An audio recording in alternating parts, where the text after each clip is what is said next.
Now we are talking about the types of solids. There are two types of solid. One is crystalline, another one is amorphous. Now these are the differences between crystalline and amorphous solid. First difference is they have regular geometry. Regular geometry means constituent particles are arranged in regular manner, just like this. Constituent particles are arranged in regular manner, just like this. They follow a regular pattern.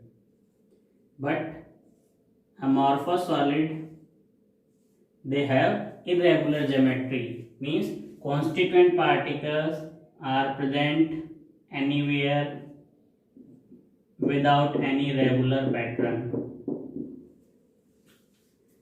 They have long range order arrangement of constituent particles, means constituent particles are arranged in regular manner in long range order and definite shape. But in amorphous solid they have short range order arrangement of constituent particles, just like this. You can see the diagram of both. Crystalline solid have definite regular geometry and constituent particles are arranged in regular manner, but in amorphous solid constituent particles are arranged in irregular manner. They have sharp melting point, means when a solid is heated, then first it will convert into liquid. Afterwards, liquid get converted into gas. But in this, they do not have sharp melting point, and over a range of temperature they become soften.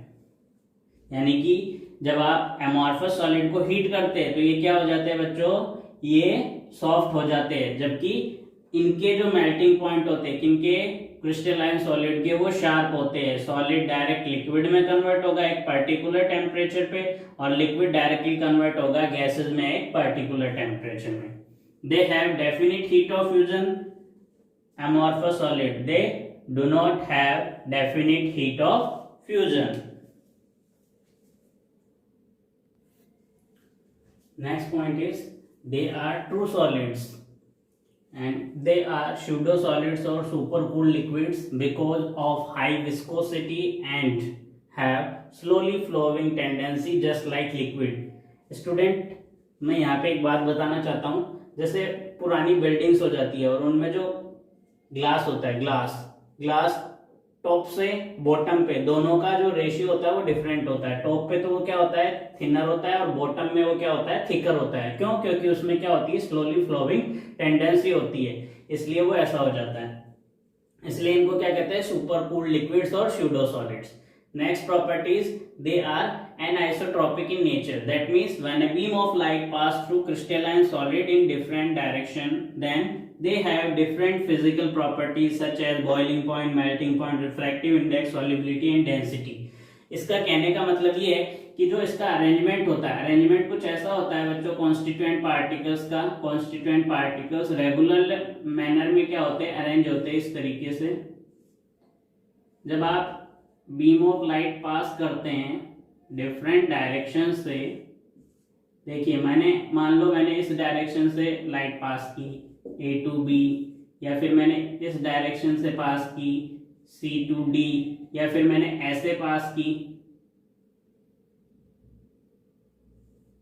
तो आप देखेंगे हर direction में अलग अलग particles आ रहे हैं. यहाँ आप देखेंगे सब एक जैसे पार्टिकल्स है, लेकिन इस रो में देखेंगे तो आप डिफरेंट पार्टिकल आपको दिखाई देंगे. इसी को हम क्या कहते हैं, एनाइसोट्रोपी कहते हैं, जिसकी वजह से क्या होता है, कॉन्स्टिट्यूएंट पार्टिकल्स डिफरेंट आते हैं डिफरेंट डायरेक्शन में, इसलिए उनकी फिजिकल प्रॉपर्टीज क्या होती है, डिफरेंट होती है. जबकि amorphous solid में ऐसा नहीं होता है. They are isotropy in nature, that is when a beam of light pass through amorphous solid in different direction, they have same physical properties just like gases and liquid because they do not have regular arrangement of constituent particle. बच्चों यहाँ पे क्या होते हैं, constituent particle किसी भी direction में कहीं पे भी अरेंज हो सकते हैं, इनका कोई फिक्स मैनर नहीं होता है. जब आप बीम ऑफ लाइट पास करते हैं डिफरेंट डायरेक्शन से, तो इनके केस में क्या होता है, जो बीम ऑफ लाइट है डिफरेंट डायरेक्शन में जाएगी तो सेम ही पार्टिकल्स आते हैं, सेम पार्टिकल आएंगे, इसकी वजह से इनकी फिजिकल प्रॉपर्टीज भी क्या होगी, सेम होगी. Next property is their cooling curves are discontinuous. इसका मतलब ये है बच्चों, जब हम किसी कंपाउंड को हीट कर चुके होते हैं, हीट करने के बाद जब हम उसको कूल करते हैं तो एक फिक्स टेम्परेचर पे आके वो लिक्विड स्टेट में कन्वर्ट होता है। उसके बाद एक फिक्स टेम्परेचर पे उसका सॉलिडिफिकेशन होता है और एक फिक्स टेम्परेचर पे जाके वो सॉलिड में कन्वर्ट हो जाता है। यानी कि ये धीरे धीरे पहले लिक्विड में, उसके बाद में सॉलिडिफिकेशन होगा और उसके बाद ये कंप्लीट सॉलिड में कन्वर्ट हो जाएगा जैसे जैसे टेम्परेचर कम होता जाएगा और टाइम बढ़ता जाएगा। जबकि their cooling curves are continuous. Amorphous solid के जो कूलिंग कर्व होते हैं वो कैसे होते हैं? कॉन्टिन्यूअस होते हैं, इनमें ऐसा नहीं होता है।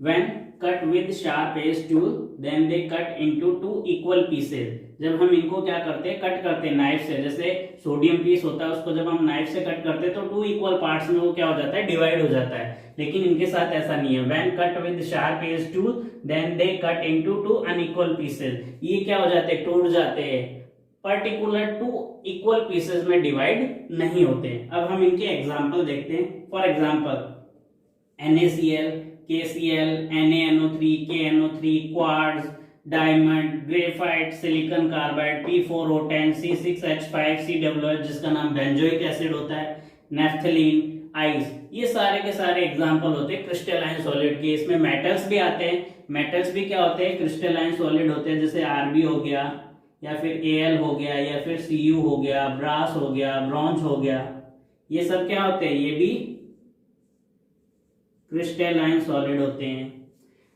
एमॉर्फस सॉलिड की बात करें तो quartz glass, fibre, plastic, rubber, PVC, Teflon, polyurethane, मतलब जो भी आपके पॉलीमर होते हैं वो सारे किसके एग्जाम्पल होते हैं? एमॉर्फस सॉलिड के एग्जाम्पल होते हैं बच्चों।